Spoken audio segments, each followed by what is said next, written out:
कौना चौकी के आटा खालू, कौना चौकी के आटा खालू, दिन पर दिन मोटालू।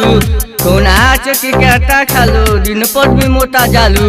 गेहूं के रोटी खालू, गेहूं के रोटी खालू कि दिनों पर दिन चिकनाइल जालू। मैदा के छानल खालू, मैदा के छानल खालू, गर्मी में फैलल जालू, गर्मी में फैलल जालू।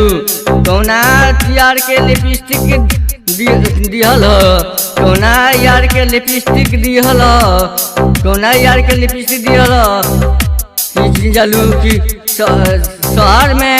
शहर के फैला, शहर में फैशन लव यू करू मेपर लगावेलू कि सबके दिल धड़कावेलू। प्रिय बंधु, आवासीय स्कूल धनसुई पुल पर जल्दी खुलने वाला है। प्रिय बंधु, आवासीय स्कूल, आवासीय कोचिंग खुलने वाला है।